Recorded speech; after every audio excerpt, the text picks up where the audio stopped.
안녕하세요. 뜨심TV 장뜨심입니다. 네, 장뜨심이란 뜻은 뜨거운 심장을 가진 장지훈이라는 뜻이고요. 이 유튜브를 보면서 이 영상을 보시는 분들에게 뜨거운 심장을 전해드리고자 이렇게 이름을 지었습니다. 네, 오늘 제가 이 영상을 통해서 드리고 싶은 말씀은 크리스천들이 왜 독서를 해야 하는가에 대해서 간략하게 설명드리려고 해요. 제가 내년에 이제 2020년 동안 독서 모임을 진행하게 됐는데, 이번에는 제가 기존에 진행했던 방법과 다르게 2020년 1년 동안 함께 성장하실 분들을 모집을 했어요. 그래서 지금 100명이 안 되는 많은 분들이 이제 신청을 해주셨는데, 그 분들 중에서도 긴가민가 하시는 분들이 계시더라고요. 제가 선정한 책들을 보면 신앙서적이 하나도 없어요. 경건서적이 없고 다 자기 개발서들이에요. 근데 제가 일부러 그렇게 자기 개발서를 선택한 이유가 있어요. 먼저 우리 크리스찬들이 왜 독서를 해야 하는지 세 가지 관점에서 제가 오늘 간략하게 설명을 해드릴게요. 이 하나하나 관점을 설명하기에도 정말로 한 강의가 나올 정도로 깊고 넓은 이야기지만, 제가 오늘 그 세 가지 관점에 대해서 간략하게 설명을 드릴게요. 먼저 첫 번째로는 하나님과의 관계, 그리고 두 번째로는 나를 더 잘 알아갈 수 있는 그런 독서, 유익한 독서, 세 번째로는 타인을 위해서, 이 내용에 대해서 제가 설명을 드릴게요. 첫 번째로 크리스찬이 왜 독서를 해야 하냐면요, 하나님이 우리에게 주신 편지가 어떤 거죠? 하나님이 우리에게 남겨주신 메시지, 하나님의 뜻이 정확하게 담긴 메시지, 성경. 이 성경을 모든 사람들이 같은 깊이로 읽을까요? 목사님들 중에서 우리나라에 정말로 많은 목사님 계시고, 전 세계 해외에도 미국에도 정말로 훌륭하신 목사님들이 많잖아요. 근데 그런 목사님들 설교 내용 중에서 성경이 들어가지 않은 설교가 하나라도 있나요?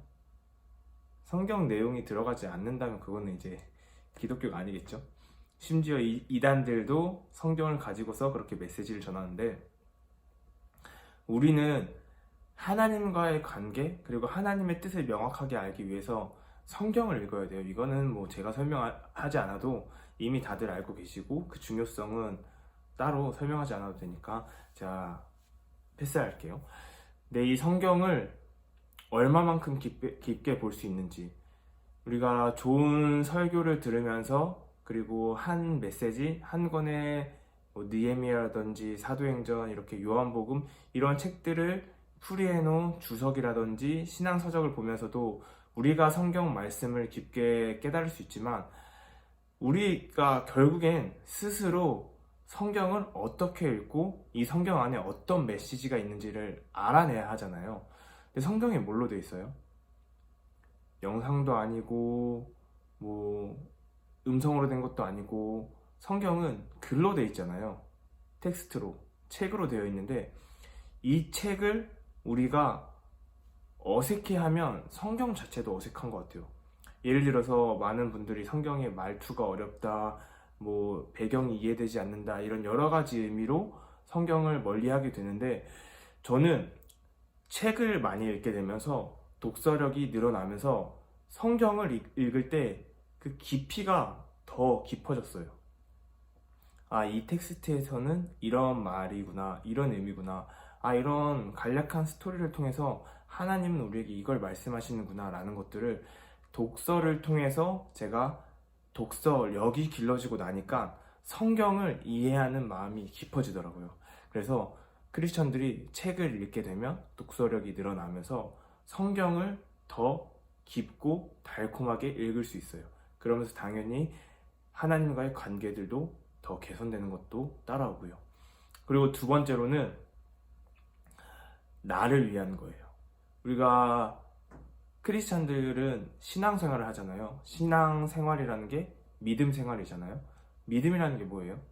내가 하나님이 살아계시다는 것을 믿고 세상에 말하는 눈에 보이는 것들, 이런 것을 따라가지 않고 믿음으로 살아내는 것들인데, 하나님은 우리를 창조하실 때 오리지널 디자인을 가지고 계셨고 우리들 한 사람 한 사람에게 목적을 주셨어요. 근데 그 목적을 따라서 우리가 살아가는 것들을 비전이라고 말하잖아요.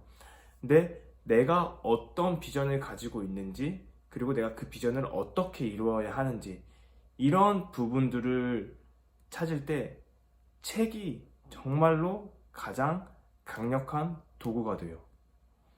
우리가 모든 것을 경험할 수 없잖아요. 우리가 인생을 한 번 살고 무한한 시간을 가진 것도 아니고 무한한 돈을 가진 것도 아니고 무한한 젊음을 가진 것도 아니고 우리가 어떤 것을 통해서 배워야 할지, 어떤 것을 통해서 내가 더 성장해야 될지 직접 경험하고 직접 가보고 직접 먹어보고 직접 사람들을 만나서 이야기하면 가장 좋겠죠. 하지만 그런 제한된 환경들 속에서 가장 효과적으로 성장할 수 있는 방법이 바로 독서거든요. 그래서 독서를 통해서 누군가를 만나고 어떤 일을 경험을 하면서 이런 간접 경험을 통해서 내가 어떤 인생을 살아야 하는지, 왜 그런 인생을 살아야 하는지를 경험을 해서 내 비전을 그려나갈 수가 있어요. 그리고 내 비전을 그려 나갔다면 이 비전을 이룰 방법들도 독서를 통해서 깨달을 수 있는 거죠. 독서를 통해서 찾아낼 수 있고.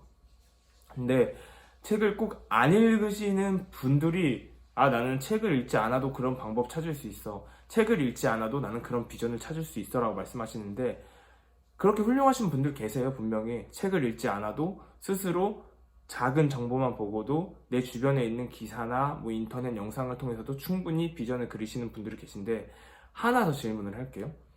그런 분들이 그렇게 책을 읽지 않아도 자신의 비전을 그릴 수 있고 자신의 비전을 찾아낼 수 있는 분들이 거기에 독서라는 도구를 더한다면 얼마나 더 훌륭한 비전을 품고 얼마나 더 효과적으로 그런 방법들을 찾을 수 있을까요? 저는 그렇게 생각하거든요. 그래서 독서라는 건 내 개인적인 비전과 내 개인의 삶을 위해서도 정말로 유익한 강력한 도구가 될 수 있어요. 그리고 세 번째로는 타인에게 내가 섬길 때, 타인에게 어떠한 영향력을 줄 때 독서라는 게 가장 큰 무기가 될 수 있는데요. 십자가에 보면 이렇게 가로막대기와 세로막대기가 있잖아요. 저는 이 십자가를 이렇게 묵상하거든요. 하늘에서부터 하나님의 사랑과 은혜를 내가 받고 이 하나님이 주신 사랑을 가지고 세상에 퍼뜨리는 거, 세상에 널리 전하는 거, 수직적인 사랑과 수평적인 사랑. 그래서 이 사랑을 이웃에게 전하는 게 저는 제가 지어야 할 십자가라고 생각을 하고 또 우리 모두가 져야 할 공통적인 1차적인 소명이라고 생각을 해요. 근데 이웃에게 전할 때 어떻게 성경을 전하고 어떻게 복음을 전해야 할까요? 저는 책을 많이 읽으면서 정말로 감사했던 것 중에 하나가 뭐냐면 누구를 만나든 간에 내가 이 사람이 필요로 하는 내용들, 그리고 이 사람이 고민하는 분야, 이 사람이 지금 어려워하는 문제들을 조금이나마 미약하지만 작게나마 도움을 줄 수 있는 지식이 있다는 거예요. 이 사람이 만약에 A라는 분야에서 고민을 하고 있고 진로에 대해서 고민을 하고 있고 지금 관계적인 부분에 대해서 고민을 하고 있을 때 내가 이 사람에게 실질적인 도움을 줄 수 있는 거죠. 저는 사마리아인의 비유를 항상 가슴에 품고 살아요. 내가 이 사람한테 교회 나오세요, 하나님을 믿으세요, 예수님을 믿으세요 라고 이 복음만 전할 뿐 아니라 내가 이 사람을 도와줄 수 있는 실질적인 영향력, 삶에서의 이런 것들을 여러 가지 부분들을 채울 수 있는 진짜 도움까지도 주고자 하거든요. 근데 그런 부분에서 제가 지금까지 읽어온 책들, 지식들, 지혜들이 타인에게 선한 영향력을 끼치는데 정말 많이 도움이 돼요. 저는 크리스찬들이 살아있는 책이라고 믿어요. 그리고 또 저한테 이제 강의를 듣고 코칭을 받으시는 분들에게 그렇게 말씀을 드리거든요. 우리가 성경이라는 책을 세상에 전하기에는 너무 어렵고 너무 방대하고 세상 사람들이 받아들이기에는 많은 장애물들이 있지만 이 성경책에 담긴 진리를 우리 삶을 통해서 살아있는 책으로 다른 사람들에게 전해야 된다고 이야기를 해요. 그때 세상 사람들에게 여러 가지 지식과 지혜와 방법과 이런 다양한 그런 부드러운 방법을 통해서 복음을 전하고 그들의 삶에 선한 영향력을 끼칠 때 이 독서라는 게 가장 큰 힘이 되었거든요. 첫 번째 이유를 빼면 하나님과 더 친밀해질 수 있는 관계, 교제, 통로, 이걸 빼면 세상 사람들에게도 똑같이 적용할 수가 있어요. 하나님을 모르는 사람들에게도. 하지만 우리에게는 책을 읽어야 하는 가장 강력한 이유가 바로 그 첫 번째 이유예요. 하나님과의 관계, 그리고 하나님이 우리에게 명확하게 글로 선물해 주신 그 편지, 성경을 읽는데 가장 도움이 되기 위해서 먼저 우리는 책을 열심히 읽어야 돼요. 그 훈련을 해야 돼요. 아무리 유명한 퍼스널 트레이너한테 가서 운동 방법을 배우고 유튜브로 정말로 몸이 좋은 사람들한테 그런 운동 방법을 내가 영상으로 배운다고 해도 내가 실제로 운동하지 않으면 안 되잖아요. 저는 책을 통해서 그 독서력, 독서 근육을 길러야 한다고 믿어요. 그리고 확신해요. 그리고 그런 독서력을 통해서 성경을 읽어 나갈 때 전과는 다른 신앙을 가지게 될 거예요. 전과는 다른 하나님에 대한 확신이 생길 거예요. 그래서 이런 이유, 첫 번째, 하나님과의 관계, 하나님이 우리에게 주신 성경을 더 깊이 알기 위해서. 그리고 두 번째로는 우리에게 주신 하나님이 선물로 주신 비전, 우리들에게 숨겨두신 달란트, 오리지널 디자인, 이런 부분들을 찾고 이루어 나가는데 독서라는 도구를 활용해서 나아가자는 거. 그리고 세 번째로는 우리가 궁극적으로 세상의 땅끝까지 모든 사람들에게 복음을 전해야 하는데 그 사람들에게 전할 때 전할 메시지라든지 전할 방법이라든지 아니면 전하는 내용들을 독서를 통해서 더 풍성하고 다양하고 쉽게 전략적으로 전할 수 있는 것들을 배울 수 있다는 거죠.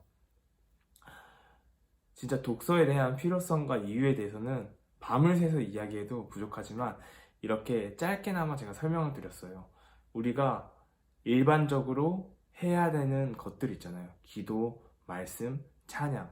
그리고 이 위에 각자의 특성과 상황과 달란트에 맞게 길러야 될 그런 특별한 기질들과 소명들이 있는데 이걸 기르기 전에 저는 베이스부터 단단하게 길러야 된다고 생각해요. 그 중에 반드시 포함되는 게 독서. 오늘 이 영상을 듣고 얼마나 독서에 대해서 간절하게 느끼실지 모르겠어요.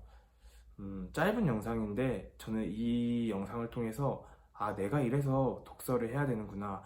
내가 이래서 하나님과의 관계, 그리고 비전, 타인에게 영향력을 주기 위해서 독서가 도움이 될 수 있구나. 라는 것들을 조금이나마 느끼고 깨달으셨다면 저는 그걸로도 만족을 하거든요. 요즘에 유행하는 단어가 있어요. FOMO라고, fear of missing out. 내가 가지지 못한 것을 통해서 느끼는 두려움, 내가 놓친 걸로 인한 두려움. 예를 들어서 요즘 스마트 중독인 사람들한테는 스마트폰이 없을 때, 내 손에 없을 때 두려워하고 불안하게 되는데 그걸 FOMO 현상이라고 하거든요. 그리고 최근 미국 주식 투자 이런 부분에서 미국 주식이 막 오르다 보니까 내가 이 주식을 샀어야 되는데 이 주식을 사지 못해서 없어서 느끼는 두려움, 박탈감, 이런 것들을 FOMO라고 하는데 저는 크리스찬들도 그런 것들이 있더라고요. 내가 이렇게 성장을 해야 되는데 성장하지 못했어. 하나님을 알지 못했어. 하나님을 깊이 알지 못했어. 신앙생활을 오히려 하면 할수록 현실과 내 신앙과의 괴리감이 생기는 거예요. 그 시기가 지나면 지날수록 커지면 커질수록 내가 하나님의 길, 제자의 길을 따라가지 못했다는 그런 두려움 때문에 이 포모 현상이 우리 신앙생활에서도 있더라고요. 더 이상 그런 두려움을 갖지 않으셨으면 좋겠어요. 더 이상 그런 박탈감을 느끼지 않으셨으면 좋겠어요. 우리가 같이 책을 읽고 같이 신앙생활을 하면서 하나님이 우리에게 주신 비전을 함께 걸어나갔으면 좋겠거든요. 제가 유튜브 영상 정보 아래에다가 그 독서 모임 신청 포스팅 그 링크를 걸어 놓을게요. 진짜 내년에 독서를 하면서 내 삶에서 비전을 살아내고 하나님과의 관계도 회복하고 내가 더 이상 썬데이 크리스찬이 아닌 예배만 드리는 크리스찬이 아닌 삶으로 매 순간 하나님을 예배하고 하나님이 내게 맡기신 비전을 위해서 살아가고자 하시는 분들은 같이 신청해서 저희와 함께 성장했으면 좋겠습니다. 네, 오늘도 긴 영상 봐주셔서 감사하고요. 지금까지 장뜨심이었습니다. 여러분들도 뜨거운 심장이 되길 기도하겠습니다. 구독, 좋아요, 댓글 환영합니다. 감사합니다.